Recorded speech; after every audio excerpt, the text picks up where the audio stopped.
beberapa scene yang ingin kami komentari dari pertemuan antara Dr. Richard Lee, seorang mu'alaf, bertemu dengan Dr. Zakir Naik, yang mana beliau adalah pendakwah kristologi Islam nomor 1 di zaman kita. About 2 hours. Sorry, 2 days approximately.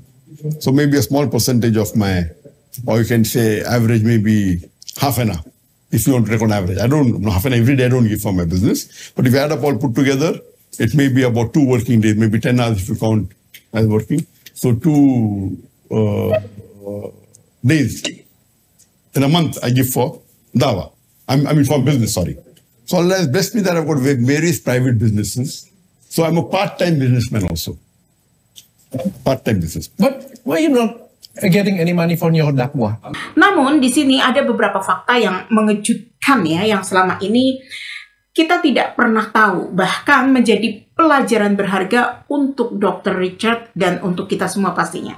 Fakta apa saja? Yuk tonton sampai selesai ya video ini.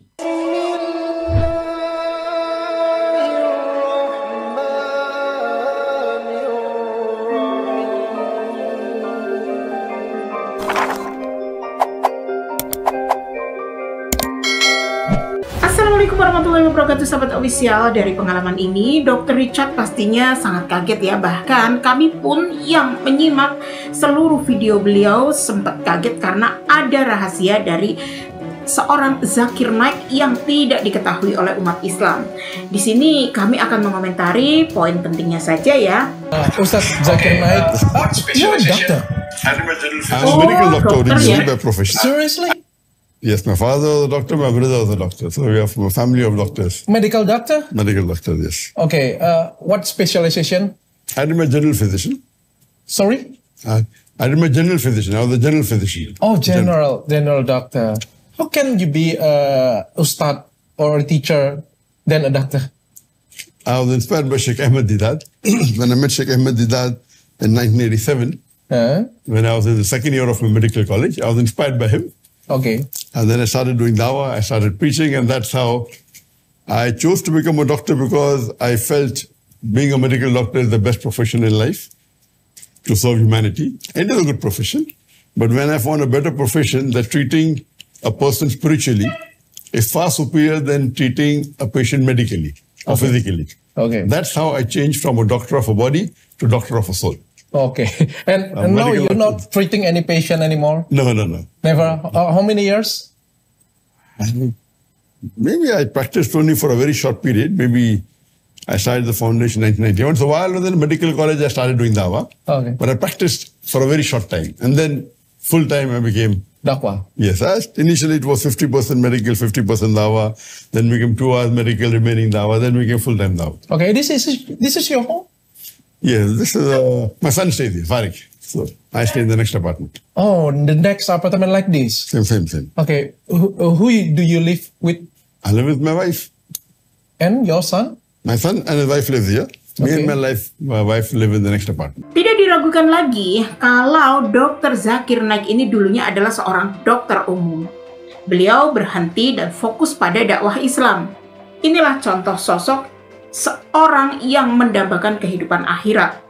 Padahal karir sebagai dokter medis itu merupakan karir yang cemerlang ya, ketimbang menjadi dai yang belum tentu menjadi karir pendakwah profesional. Namun beliau bertekad bahwa dia akan berjihad di jalan Allah. Nah, bagaimana kehidupan sehari-hari Dr. Zakir Naik sekarang yang kini tinggal di negeri Malaysia? Dr. Zakir Naik, what does your typical day looks like here in Malaysia? Typical day, when do you start the day is important. What time of the day you start the day? Of course, in the morning, mashallah, I'm get up for tahajjud. If you want to start the day from there, actually my day, I don't know where to start the day from. Because on average, I sleep for about 3.5 hours a day. So maybe in the night when I sleep for approximately, you could say 15-20 minutes. Then I get up for tahajjud. And I pray tahajjud for average about 2 hours. Then with that, I pray the Fajr Salah. Then have my breakfast. I do some work for half an hour, then sleep for about 3 hours. Okay. Maybe anywhere between 8 and 12:30. I sleep for about 3 hours. sometimes 3.5 hours. On average, I sleep for about 3.5 hours a day. Sometimes 3 hours, sometimes 4 hours, sometimes 2.5 hours, sometimes 4.5 hours. On average, I sleep for about 3.5 hours a day. Bayangkan, sedikit sekali jam tidurnya ya sahabat official, kisaran 4-5 jam dalam sehari semalam. Walaupun beliau sempat menyatakan bahwa pola hidup seperti itu tidaklah sehat, namun waktu yang ia gunakan itu full untuk beribadah, terutama sholat tahajud. Luar biasa. Itulah yang disebut di dalam Alquran seorang yang mukmin, bukan saja seorang Islam tetapi seorang yang mukmin, bukan sekedar muslim. Semoga Allah merahmatinya ya sahabat official. Nah, kemudian scene yang ketiga ini yang paling menakjubkan dan jarang sekali diketahui oleh umat Islam, termasuk kami sendiri tentunya. I wonder why you live so simple. I think you are the big ustad international. It's not hard to getting any money for the dakwah or something. No, see, there's a difference between money for dawah and money personally. I don't know who's the best. Allah subhanahu wa ta'ala has blessed me a lot. I never use dawah money on my personal expenses at all. Really? But Allah has blessed me with my own private businesses. On average, in a month, I give 2 hours for my private businesses. About 2 hours. Sorry, 2 days approximately. So maybe a small percentage of my, or you can say average, maybe half an hour. If you want to take on average, half an hour every day I don't give for my business. But if you add up all put together, it may be about 2 working days, maybe 10 hours if you count as working. So 2 days in a month I give for dawah. I mean for business, sorry. So Allah has blessed me that I've got various private businesses. So I'm a part-time businessman also. Part-time business. But why you not getting any money from your dakwah? I think... Let me ask you, you're asking me on my living, then I'll come to that. I cannot answer all together, correct? Okay. So you asked me that why I live simply. Don't I get money from dawah? Dawah I get a lot. But I don't use a single cent. I don't take salary for dawah. Yeah. I don't charge for my lecture. I pay for my own ticket when I travel. I pay for my own hotel. Unless the organizers force me with the hotel.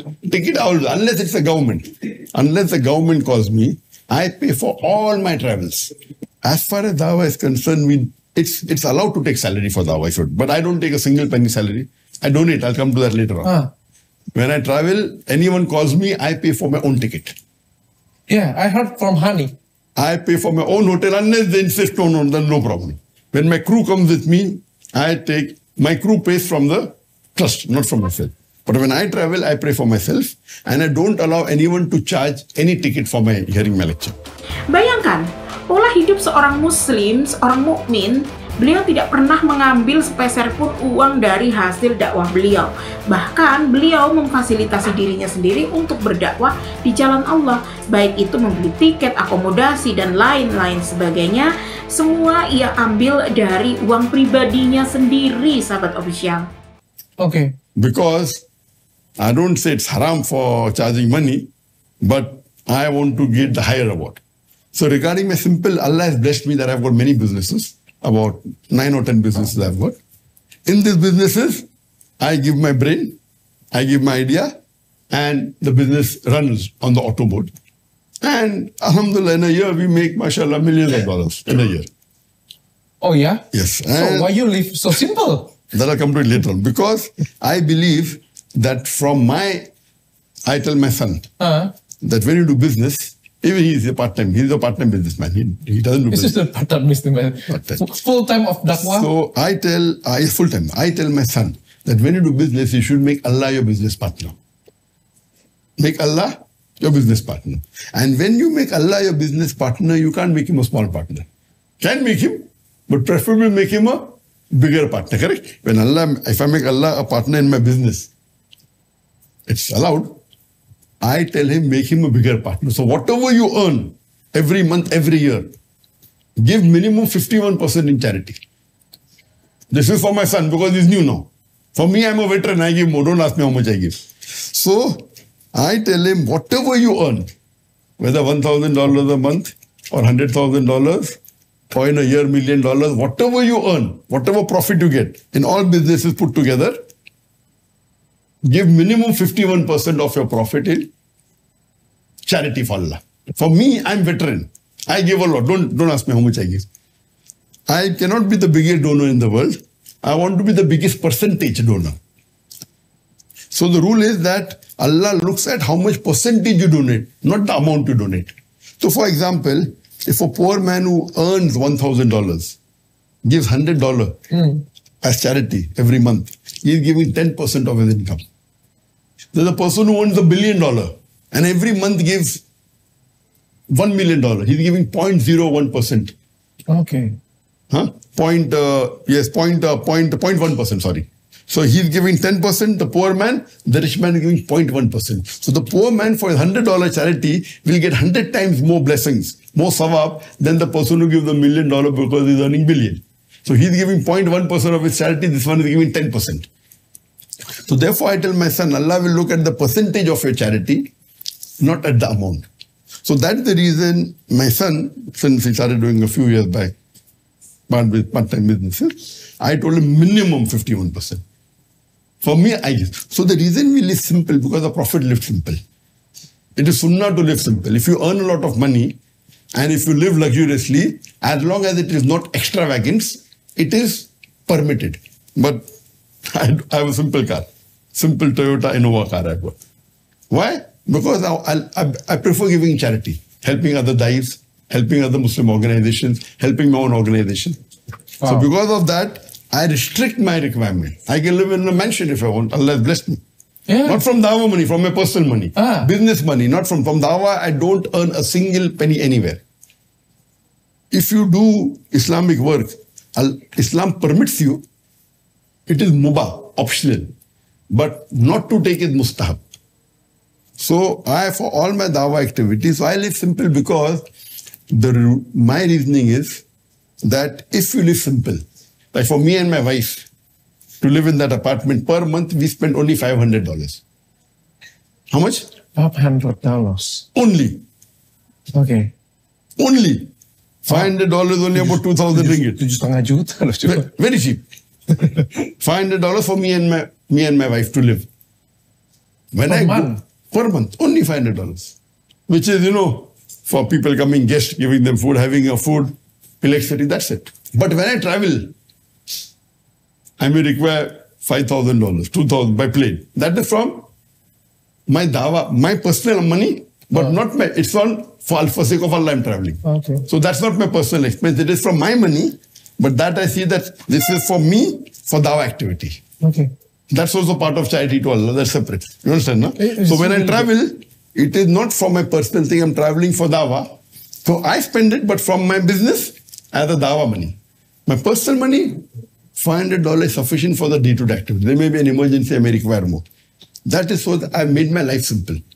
So if I have excellent, then I require more money. I have a simple car, so my cost is less. So that I can get more sawab. So my lifestyle is very simple. Okay. Even in Bombay, even here.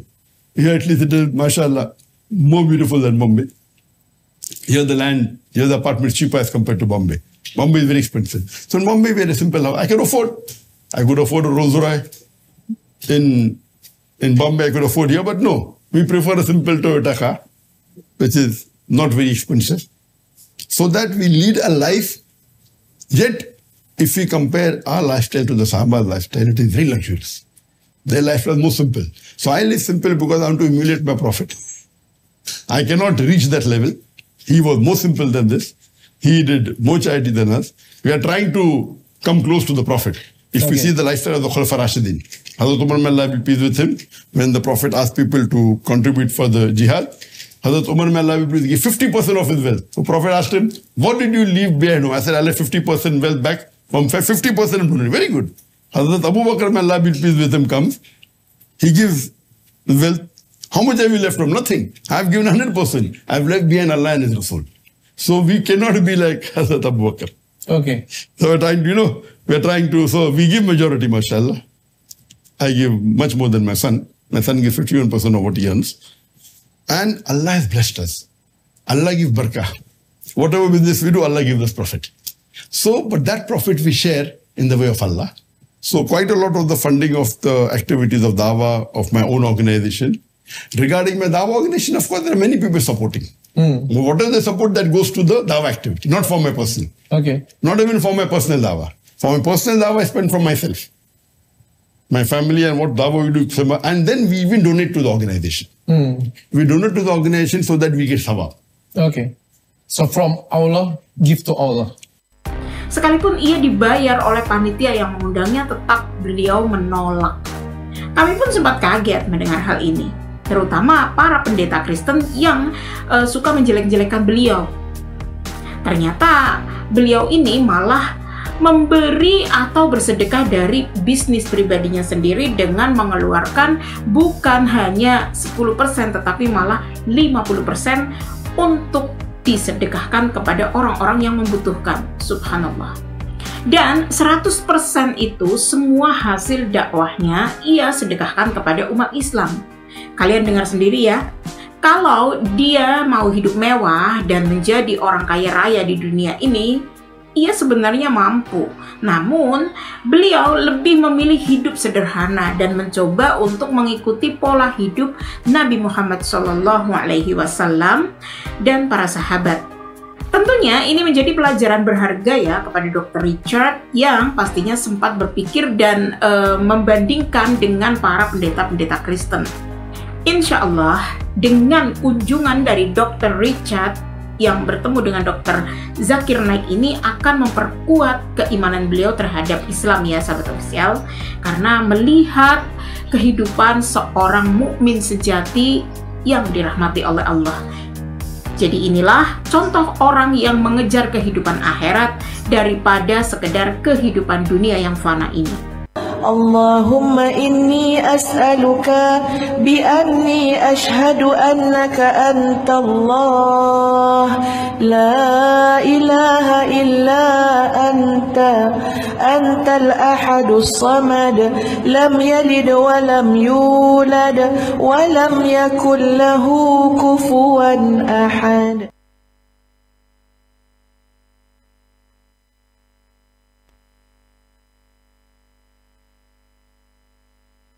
Allahumma inni as'aluka bi'anni ashhadu annaka anta Allah la ilaha illa anta antal ahadus samad lam yalid wa lam yulad wa lam yakul lahu kufuwan ahad.